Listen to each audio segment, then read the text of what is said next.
कोकणातील एक आणखी एक बहुमोल असं रत्न की ज्यांची ख्याती आज सर्वत्र पोहोचली आहे। आपल्या कला कर्तृत्वाने जनमानसामध्ये आज नेत्रदीपक अशी प्रगती करणारे कोकणातलं व्यक्तिमत्व। 12वी नंतर पॅसेंजर जलवाहतूक करता करता आपल्या अभिनय व विनोदी शैलीने अनेक व्हिडिओ त्यांनी तयार केले।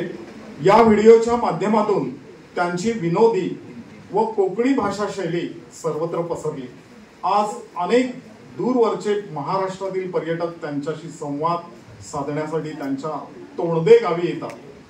कलेतील एक अष्टपैलू व्यक्तिमत्व भजन, मूर्तिकला, नाटके, विनोदी नाटके यांचे स्वतः लिखाण करून अभिनय शैलीने ते सादर करतात। एक अभिनय शैलीने सादर करणारे एक व्यक्तिमत्व गोगटे जोगळेकर येथे सादर झालेल्या रॅगिंग भैरवी यात्रा या टेलिफिल्म मध्ये डॉक्टर गिरीश ओक आणि मंगेश देसाई या मराठी अभिनेत्यासोबत त्यांनी काम केलंय।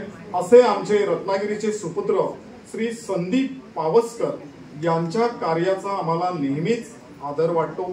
त्यांच्या कार्याचा आम्हाला सार्थ अभिमान आहे आणि म्हणूनच आजच्या या शुभप्रसंगी त्यांचा यथोचित सन्मान या ठिकाणी होतोय। आणि हा सन्मान करण्यासाठी मी भास्करे सर यांना विनंती करतोय की त्यांनी माननीय श्रीयुत या ठिकाणी संदीप पावसकर यांचा यथोचित सन्मान करावा। भास्कर सर या कॉलेजचे 12वी कला शाखेचे माजी विद्यार्थी आहेत।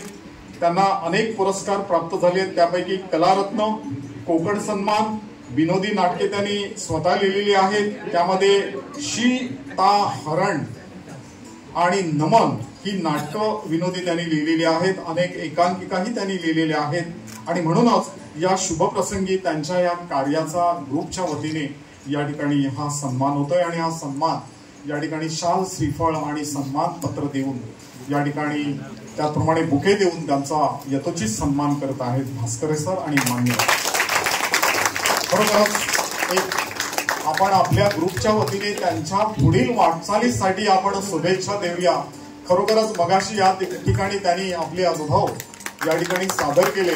खरोखरच एक समाजातील वास्तव आणि कुटुंबातील वास्तव कसं असू शकतं आणि त्यावर कसे बदल करू शकतो आपण, अतिशय विनोदी शैलीने या ठिकाणी त्यांनी एक आमच्या समोर देखावा सादर केला। आणि खरोखरच त्यांची विनोदी शैली आमच्या काळजात घुसणारी आहे। त्यांचा यथोचित सन्मान या ठिकाणी होतोय।